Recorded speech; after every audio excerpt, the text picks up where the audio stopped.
오늘 하나님께서 우리에게 주시는 말씀은 전도서 1장 1절로 18절까지 말씀입니다. 제가 가진 성경으로는 구약 성경 948면입니다. 전도서 1장 1절로 18절까지 말씀입니다.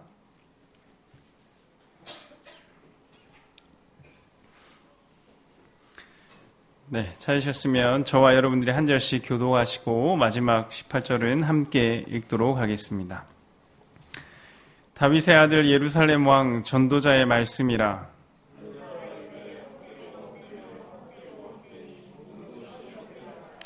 해 아래에서 수고하는 모든 수고가 사람에게 무엇이 유익한가? 해는 뜨고 해는 지되 그 떴던 곳으로 빨리 돌아가고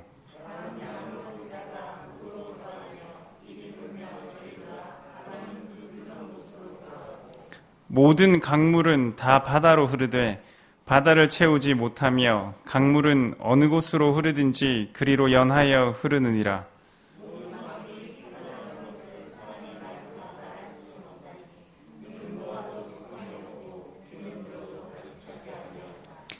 이미 있던 것이 후에 다시 있겠고 이미 한 일을 후에 다시 할지라. 해 아래에는 새 것이 없나니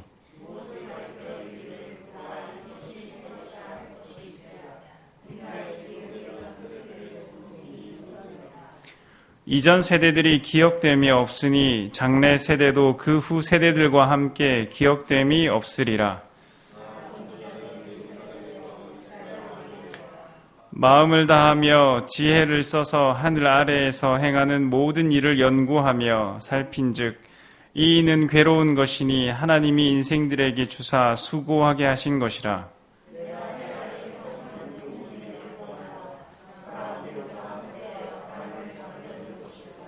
구부러진 것도 곧게 할 수 없고 모자란 것도 셀 수 없도다.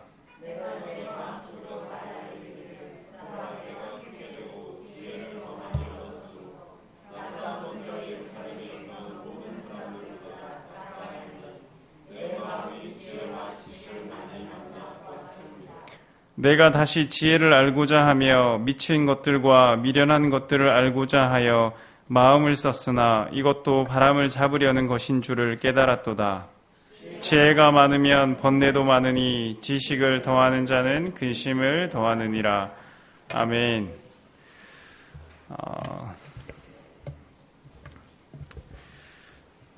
그동안 담임 목사님과 고린도전서 말씀을 함께 살펴보았는데요. 오늘과 다음 주는 전도서 말씀을 함께 나누기 원합니다. 오늘 이제 전도서를 시작하는 시점이라서 우리 저자에 대해서 잠깐 살펴보고 지나가도록 하겠습니다. 전도서의 저자는 여러분들 잘 알고 계시죠? 네, 여러분들이 잘 아시다시피 전도서의 저자는 바로 다윗의 아들 솔로몬 왕입니다. 본문에 이제 본격적으로 들어가기 전에 우리가 솔로몬 왕에 대해서 아는 것이 본문을 이해하는 데 많은 도움이 됩니다. 그래서 솔로몬 왕에 대해서 함께 잠시 알아보는 시간을 가지도록 하겠습니다. 네, 솔로몬, 그는 누구입니까? 솔로몬 왕은 다윗 왕의 아들입니다. 어머니는 누구일까요?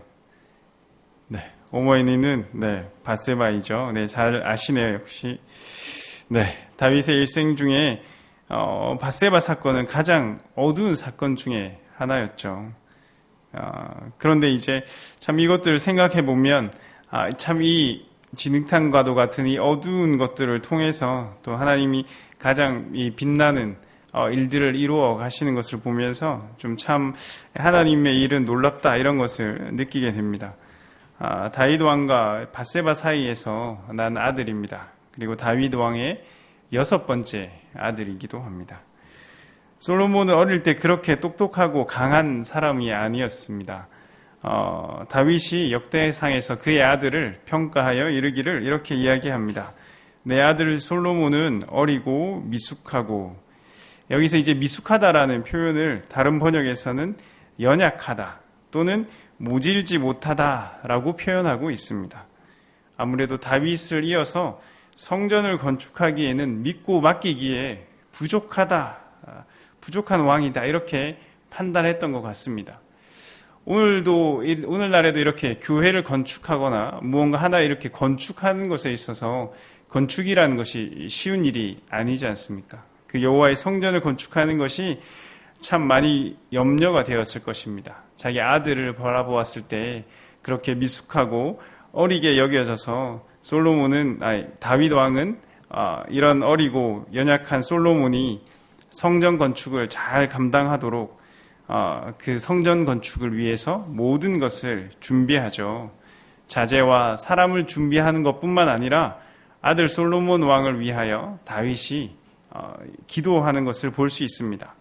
역대상 22장 12절 말씀입니다. 여호와께서 너에게, 즉 솔로몬에게 지혜와 총명을 주사 너에게 이스라엘을 다스리게 하시고 너의 하나님 여호와의 율법을 지키게 하시기를 더욱 원하노라. 이렇게 아버지 다윗 왕의 간절한 기도 덕분이었는지 솔로몬은 우리와 다르게 훌륭하게 잘 자라납니다. 이후에 왕이 된 솔로몬은 우리도 잘 알고 특히 교회 다니지 않는 사람들도 다 잘 아는 그 지혜의 대명사가 되는 것이죠. 그 뛰어난 지혜를 바탕으로 통치하여 이스라엘 역사상 가장 큰 영토를 확보하는 왕이 됩니다. 그 권세를 누리게 되는 것이죠.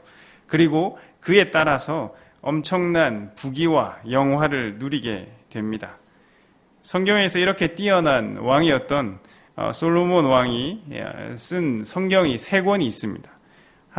아가서와 잠언서, 그리고 이제 전도서인데요. 아가서는 솔로몬 왕이 젊었을 때 술람미 여인과 나누었던 그 뜨거운 사랑들을 잘 묘사하고 있습니다. 물론 이것은 오늘날 우리가 하나님과 이스라엘 백성 사이에 그 하나님의 그 절대적인 사랑을 보여주는 귀한 성경입니다. 잠언서는 솔로몬이 장년기일 때 왕으로서의 최고의 전성기를 구가할 때 그가 그 전성기 속에서 누렸던 경험 속에서 얻은 지혜와 하나님이 주신 계시의 말씀을 담은 것이 잠언서입니다. 마지막으로 쓴 책이 오늘 우리 함께 살펴볼 전도서입니다. 나이가 들어서 이제 노년에 접어들었을 때 지난 세월을 돌아보며 쓴 책이 이 전도서입니다. 노년에 쓴 책입니다만 책의 대상은 아직 한참 활동하는 젊은 세대를 향해 쓴 책입니다. 즉 노년이 되어서 인생을 돌아보니 깨닫게 된 것들을 위에 젊은 세대들이 시행착오를 겪으며 인생을 낭비하지 않고 후회 없이 살아가도록 안내해 주고 있는 것이죠. 자, 이제 이렇게 최고의 지혜자였고 권력자였고 부귀영화를 누린 솔로몬이 전도자로서 우리에게 어떤 말씀을 선포하는지 우리 함께 살펴보겠습니다. 먼저 자기 자신을 소개하며 이렇게 시작을 합니다. 이렇게 시작하죠. 다윗의 아들 예루살렘 왕 전도자의 말씀이라. 다만 이 번역에서 조금 아쉬운 것은 이브리어 원어에서는 전도자 예루살렘 왕 다윗의 아들이라는 순서를 가지고 있습니다. 이 성경에서는 이 순서가 주는 의미가 상당히 크기 때문에 순서가 이게 중요한 것입니다. 그래서 이 원어에서 전도자를 가장 먼저 소개하는 것을 볼 수 있는데요. 그것은 전도자로서의 가치를 지금 가장 중요하게 여긴다는 뜻입니다. 여기서 나와 있는 다윗의 아들이라는 표현은 다윗의 혈통을 계승한다는 뜻입니다. 이스라엘에서 다윗의 혈통은 아주 위대한 혈통입니다. 아주 존경받고 최고의 혈통이죠. 그 다윗의 가문을 계승한다는 것은 정통성을 가질 뿐만 아니라 이스라엘에서 최고의 자랑이 되는 것입니다. 예루살렘 왕이라는 것은 어떻습니까? 현재 자신의 위치이며 이스라엘에서 가장 높은 사람이라는 것을 나타내 주고 있습니다. 그러나 이런 다윗의 아들 예루살렘 왕이라는 것보다 전도자를 가장 우선순위에 소개합니다. 인생을 살고 보니 가장 유명하다는 그 다윗의 아들이라는 그 명예보다 예루살렘 왕으로서의 그 권세보다 세상의 높은 지위와 명예보다 전도자로서 지금 서는 것이 마땅하다 여겨졌던 것 같습니다. 그리하여 지금부터 쓰는 말들은 내가 개인의 사사로운 감정이나 철학이 아니라 하나님으로부터 받은 지혜와 내가 전도자로서의 어떤 공적인 일에 기초하는 것임을 분명하게 이야기하고 있습니다. 이 전도자가 처음 하는 말이 무엇입니까? 본문 2절에 이제 나타나고 있습니다. 전도자가 이르되 헛되고 헛되며 헛되고 헛되니 모든 것이 헛되도다. 한 문장에 헛되다라는 말을 5번이나 쓰면서 헛되다를 강조하고 있습니다. 그럼 이처럼 강조하는 헛되다라는 말은 어떤 뜻일까요? 여기서 헛되다라는 단어의 히브리어 단어는 헤벨이라는 단어입니다. 안개, 증기, 덧없음이라는 뜻으로 일시적이고 덧없으며 만족스럽지 못한 것에 대한 표현입니다. 또 이 단어를 헛되고 헛되다라고 2번 거듭해서 표현하는 것은 최상급의 표현을 나타냅니다. 그래서 헛되고 헛되다라는 것은 가장 헛된 것이다, 최고로 헛된 것이다 라는 말입니다. 이 가장 헛되고 진짜 헛되다라는 이 최상급의 표현조차 또 2번이나 강조하고 또 강조하는 것을 볼 수 있습니다. 또 이 헛되다의 영어 표현은 베너티라는 단어입니다. 이 단어는 라틴어 바누스에서 왔는데 그 뿌리를 찾아가면 2가지 의미가 있습니다. 첫 번째는 공허하다, 내가 잡았는데 바람 같다라는 뜻입니다. 마치 내가 물을 움켜쥐었을 때 손에 아무것도 이렇게 잡을 수 없는 것과 같이 내가 이렇게 공기를 움켜쥐었는데 아무것도 움켜쥘 수 없는 것과 같이 우리의 인생 가운데 내가 무엇인가 움켜쥐려고 노력하지만 결국 우리는 아무것도 손에 쥘 수 없음을 이야기하고 있습니다. 2번째 의미는 허영, 즉 거울에 비친 모습이라는 뜻입니다. 거울에 분명히 상이 맺혔지만 그것은 거울이 깨지면 거울에 비친 나의 모습은 없어져 버리는 것과 같이 허상인 것입니다. 인생이라는 것이 실제 하는 것인 줄 알았는데 거울이 깨지듯 내 육신이 깨지는 날에 마치 허상이 되듯 아무것도 남지 않는다는 것입니다. 전도자는 계속해서 이야기하고 있습니다. 해 아래에서 수고하는 모든 수고가 그 사람에게 무엇이 유익한가? 즉 해 아래, 즉 이 세상에서 사는 날 동안에 사람이 한 모든 수고가 육신이 깨지는 날에는 아무것도 실제한 것이 없고 모두 허상과 같더라는 것입니다. 죄로 인해 죽을 수밖에 없는 우리 인간이 이 땅에서 아무리 노력해보았자 그 인생 죽음 앞에서 아무것도 가지지 못하고 허무하게 다 내려놓아야 한다는 것입니다. 그러니 우리가 이 생을 가장 값지게 사는 것은 죽음 이후에도 영원히 지속될 그 삶을 위하여 사는 것이 옳지 않겠습니까? 전도자는 이제 계속해서 말씀을 이어갑니다. 본문 이제 4절입니다. 한 세대는 가고 한 세대는 오되 땅은 영원히 있다고 이야기하고 있습니다. 물론 그 땅도 영원히 존재하는 것은 아닙니다. 다만 우리 인간의 삶에 비하면 그 시간이 영원과 같다고 이야기하는 것입니다. 이것을 뒤집어서 이야기하면 인간의 삶이 굉장히 짧은 찰나의 순간이다라는 것입니다. 이것처럼 우리 땅은 변함이 없어요. 그리고 해도 뜨고 다시 제자리로 돌아가고 바람도 이리 불다가 저리 불다가 다시 불던 곳으로 돌아가고 모든 강물은 다 바다로 흐르지만 다시 물의 순환에 의해서 다시 제자리로 돌아가서 아무리 흘러도 그 바다를 다 채우지 못하는 것입니다. 이것은 무엇을 의미합니까? 우리는 죽고 우리의 세대가 바뀌고 또 바뀌더라도 자연은 변함없이 그대로라는 것입니다. 이사야 선지자는 이 짧은 생을 비유하기를 우리의 육체는 풀로 모든 아름다운 것들은 뜰의 꽃으로 비유하였습니다.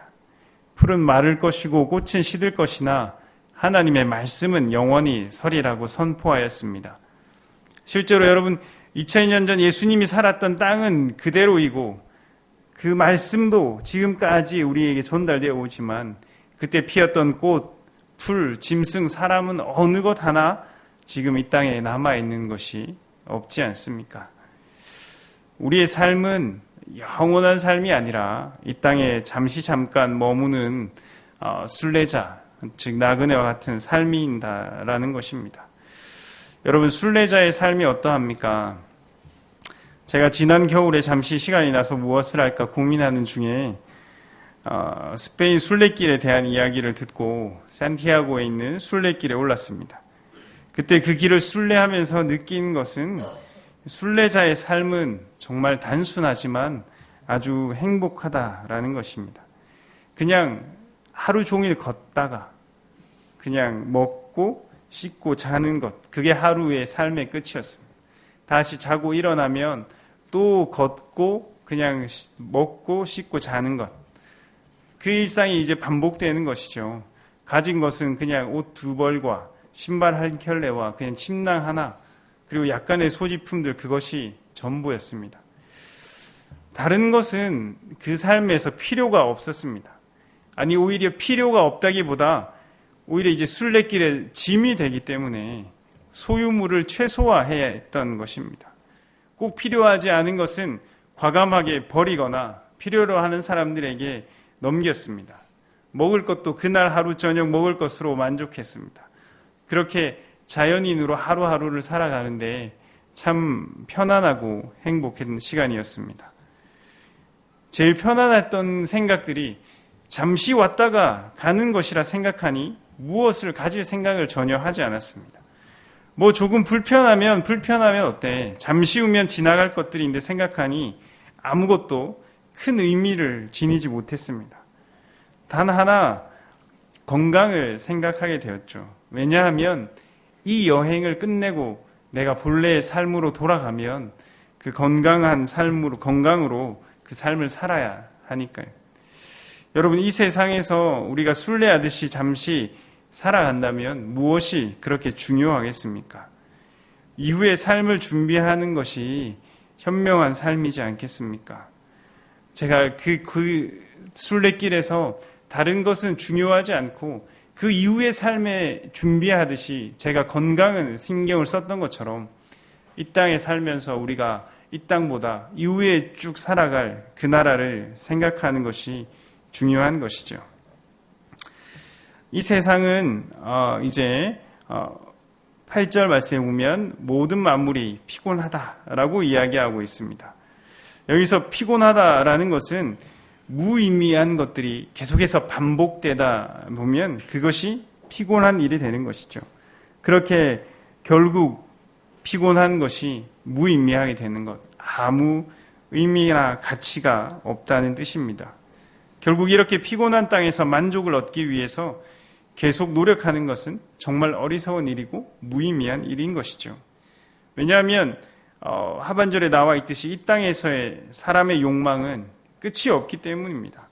사람의 눈은 보아도 족함이 없고 귀는 들어도 가득 차지 않습니다. 그러나 제 순례자의 삶에는 그러한 욕망이 없었습니다. 그냥 있는 그대로의 삶 자체가 모든 것이 다 감사한 순간이었어요. 제가 거기서 이렇게 길을 걸어가면서 비가 오는 날은 그냥 우의 입고 그냥 나가면 되고요. 비가 오는 날은 비가 오는 대로 즐겁고 재밌고 감사하고, 눈이 오는 날은 눈이 오는 대로 그냥 그 눈이 있는 풍경을 즐기면 되고, 많이 갈 수 없으니 조금 가고 많이 쉬어서 감사하고, 날씨가 좋은 날에는 그냥 아름다운 자연을 주셔서 그냥 감사하면서 또 즐겼습니다. 어느 날 하루는 걸어가다 갑자기 소나기 비바람이 몰아쳤습니다. 그러나 저를 비롯한 그 길에 있는 사람들이 아무도 불평하지 않았어요. 그러면서 오히려 하는 이야기는, 그래, 바로 이것이 까미노지, 바로 이 맛이야 라면서 그 순간을 즐겼습니다. 숙소가 주어지면 주어지는 대로 그냥 감사했습니다. 그냥 내 몸 하나 맡길 곳이 있으면 그냥 어디든지 감사했어요. 그러다가 어느 날 그냥 조금 깨끗한 곳은 깨끗한 대로 더 감사했고, 더러운 것은 그대로 감사하고, 그렇게 하루하루를 지냈습니다. 한국 사람을 만나면 한국 음식을 얻어먹어서 감사하고, 이탈리아 사람을 만나서 같이 교제하면 파스타를 얻어먹어서 감사하고, 그것이 아니더라도 그렇게 한 끼 식사가 매번마다 감사하고 만족했습니다. 걸어가게 되면 기도하고, 같이 가게 되면 이야기하고, 또 혼자 가게 되면 찬양하면서 그 길을 걸었던 것이죠. 이 순례자의 삶은 아무것도 나를 구속하는 것이 없어서 내 안에 정말 무언가를 이루고자 하는 욕망도 없었기 때문에 그 삶은 그 자체로 행복했습니다. 이어지는 이제 9절로 11절까지 말씀은 해 아래 새 것이 없다는 것입니다. 역사는 반복된다고 합니다. 그만큼 해 아래 완전히 새 것이 없다고 이야기합니다. 자연의 법칙의 그 객관적인 현상뿐만 아니라 사람이 주관적인 선택과 그로 인한 활동으로 일어나는 역사도 새로울 것이 없어 계속 반복되어진다는 것입니다.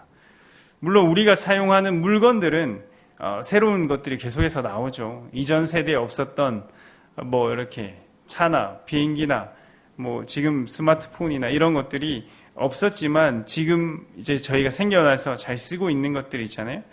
그렇지만 결국 사람과 사람 사이에서 일어나는 일들은 예나 지금이나 큰 차이가 없다는 것입니다. 그렇기 때문에 우리가 역사나 고전을 통해서 오늘날 우리에게 큰 의미를 발견할 수 있는 것이죠. 인간의 근본적인 지성과 감성이 그렇게 크게 획기적인 변화가 없습니다. 그 시대의 사람과 지금 시대의 사람이 느끼는 감정이나 사랑, 미움, 기쁨, 원망이 같은 이런 감정들이 비슷하기 때문에 사람 사이에서 만들어내는 그 삶 또한 새로울 것이 없다라고 이야기하는 것입니다. 그러므로 인간의 삶의 나날 또한 그렇게 인상적인 삶을 내가 살더라도 후세대가 아무리 기억하지 않고 후세대는 또 그 사람을 잊어버리고 또 잊어버린다라는 것입니다. 이러한 인생에 대해서 솔로몬 왕은 아주 많은 이제 고민을 하기 시작했습니다. 과연 그러면 도대체 우리는 무엇을 해야 하는가? 어떤 것으로 우리 삶을 바라볼 수 있는가 하는 것들을 고민을 하였습니다. 그 고민을 하는 것에 그 고민하는 그 마음을 잘 나타내 주는 시가 있어서 제가 한번 소개를 해드리도록 하겠습니다. 네, 윤동주 시인의 길이라는 시입니다. 잃어버렸습니다. 무얼 어디다 잃어버렸는지 몰라 두 손이 주머니를 더듬어 길에 나아갑니다. 돌과 돌이 끝없이 연달아 길은 돌담을 끼고 갑니다. 담은 쇠문을 굳게 닫아 길 위에 긴 그림자를 들이우고 길은 아침에서 저녁으로 저녁에서 아침으로 통했습니다. 돌담을 더듬어 눈물 짓다 쳐다보면 하늘은 부끄럽게 푸릅니다. 풀 한 폭이 없는 이 길을 걷는 것은 담 저쪽에 내가 남아있는 까닭이고 내가 사는 것은 다만 잃은 것을 찾는 까닭입니다.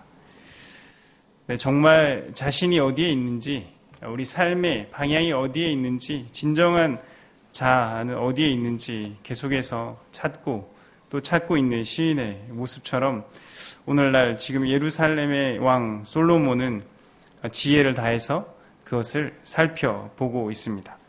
오늘 본문 이제 12절로 시작하도록 하겠습니다.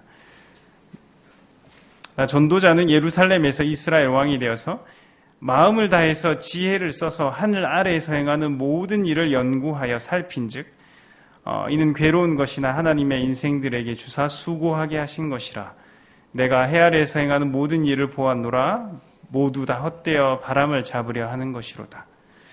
그렇습니다. 솔로몬의 지혜의 왕 솔로몬이 그것을 정말 알고자 하여서 자기의 마음을 다하고 지혜를 다해서 이 땅에서 일어나는 일들을 자세히 관찰하였다고 나와 있습니다.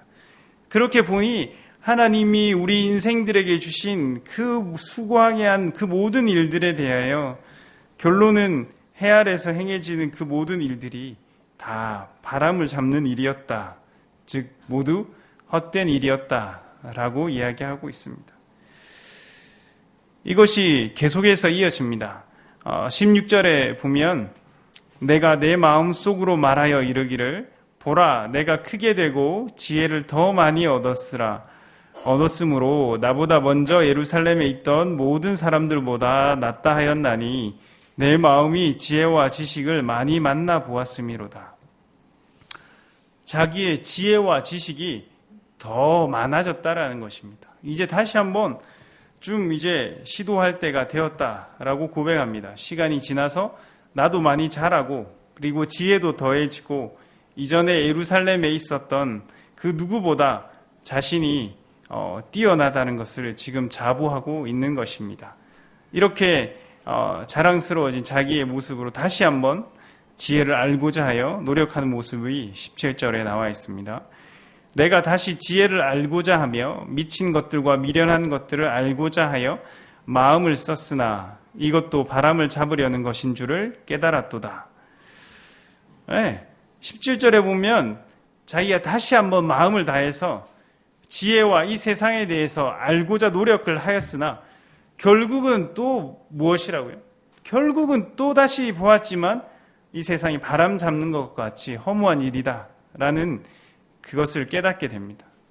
그리고 그렇게 오히려 지혜가 많은 것이 번뇌가 많아지고 지식을 더하면 더할수록 그냥 근심만 많아진다고 고백하였습니다. 솔몬 왕이 지성의 산을 아무리 열심히 올랐지만 그 영혼의 갈증은 풀 수 없었습니다. 그렇게 그 인생에 대한 끝없는 고민과 도전은 아름다웠지만 그렇게 치열한 연구 끝에 내린 결론은 결국 인생은 바람과 같더라는 것입니다. 이탈리아 로마에 있는 우르바노 대학의 정문에는 그리고 그 다음에는 이라는 글귀가 새겨져 있습니다. 어느 날 이제 그 대학의 가난한 법대생이 공부할 돈이 부족하자 고민한 끝에 후한 자선가인 빌리공을 찾아가서 도움을 청하자 그가 이제 그 학생에게 돈을 내어주며 이렇게 물어봅니다. 자네 졸업한 이후에는 무슨 계획이 있나? 예, 저는 변호사가 되고 싶습니다. 그리고 그 다음에는 무엇을 할 계획인가? 그 다음에는 저도 지금 이제 젊었으니 아름다운 여인을 만나서 결혼하여서 가정을 이루고 싶습니다. 참 행복한 계획이군요. 그리고 그 다음에는요, 열심히 일해서 돈을 많이 벌어서 저처럼 어려운 학생들을 도와줄 것입니다. 꼭 그렇게 되기를 바랍니다. 그리고 그 다음에는 무엇을 하실 건가요?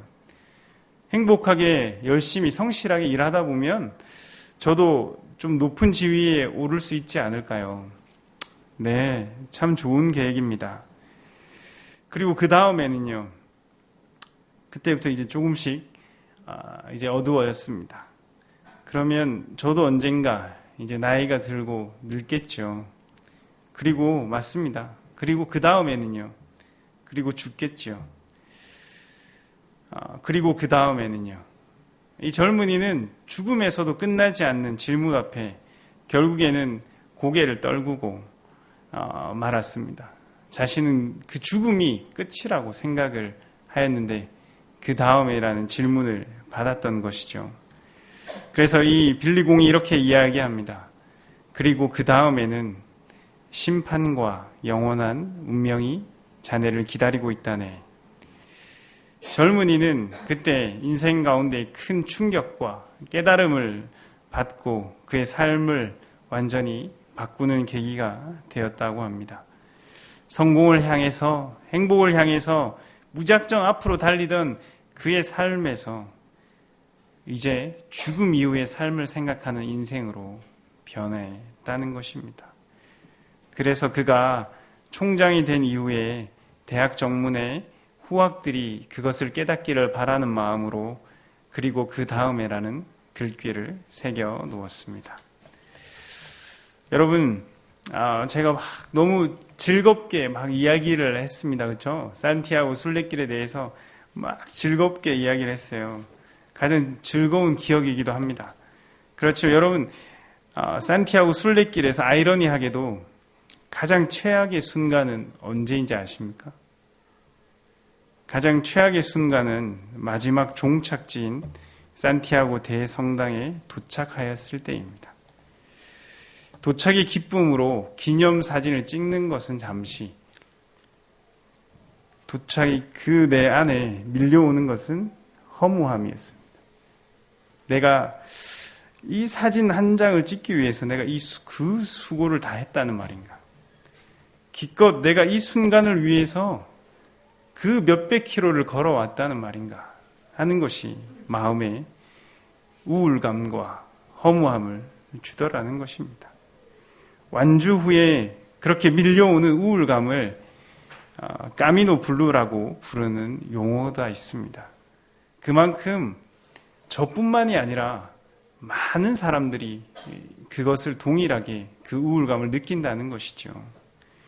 오히려 그렇게 행복한 과정만 있었으면 정말 완벽한 순례길이 되었을 것 같습니다. 그 끝에 마지막에 목적지를 두지 않았다면 오히려 더 행복한 완벽한 순례길이 되지 않았을까 생각해 봅니다. 여러분, 이와 마찬가지인 것 같습니다. 오히려 우리가 이 땅에서 수고하고 애쓰는 것이, 그리고 이 땅에서의 순례길의 종착역이 이 땅에 있는 것이라면 우리의 삶이 얼마나 허무하겠습니까? 그렇기 때문에 우리가 이 순례의 길의 끝은 이 땅이 아니라 다음 세상이어야 한다는 것입니다. 솔로몬은 해 아래서의 모든 수고가 바람을 잡는 것이라 말했습니다. 이 해 아래서의 삶이 모두 헛되다고 한다면 과연 그렇다면 우리는 우리의 희망을 어디에 두어야 하겠습니까?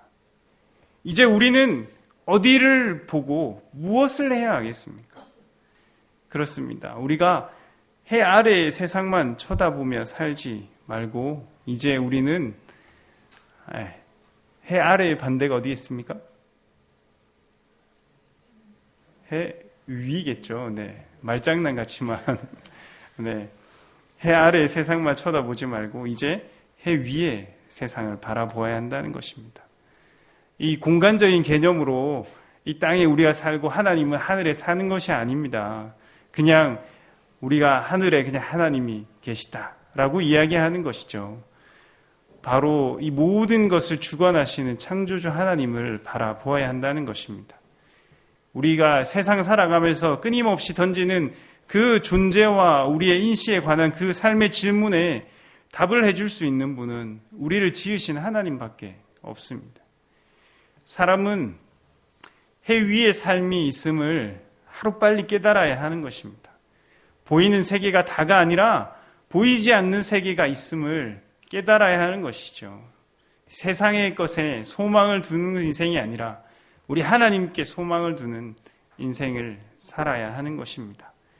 그렇게 할 때에 우리의 인식과 우리의 존재의 그 한계를 뛰어넘어서 우리가 비록 이 땅에 살지만 우리가 하나님께로 이렇게 있다 있는 그 인생을 우리가 살아갈 수 있는 것입니다. 그토록 고민하였던 그 시인의 그 시를 제가 마무리하면서 다시 한번 읽어드리겠습니다. 잃어버렸습니다. 무얼 어디다 잃어버렸는지 몰라 두 손이 주머니를 더듬어 길에 나아갑니다. 돌과 돌이 끝없이 연달아 길은 돌담을 끼고 갑니다. 담은 쇠문을 굳게 닫아 길 위에 긴 그림자를 들이우고 길은 아침에서 저녁으로 저녁에서 아침으로 통했습니다. 돌담을 허무 더듬어 눈물 짓다 쳐다보면 하늘은 부끄럽게 푸릅니다. 풀 한 폭이 없는 이 길을 걷는 것은 담 저쪽에 내가 남아있는 까닭이고 내가 사는 것은 다만 잃은 것을 찾는 까닭입니다. 우리네 인생이 이런 것이 아닌가 싶습니다. 우리가 복잡한 골목길에서 갈 길 몰라서 이리저리 헤매는 우리 인생, 내가 원하는 저 하늘의 삶, 이상적인 삶을 살지 못해서 부끄러워하고 있는 우리의 삶. 그렇습니다. 그렇지만 이제 우리는 그런 부끄러움에도 불구하고 우리가 가야 할 길, 그 길은 위를 쳐다보면 있는 그 푸르른 하늘이라는 것입니다.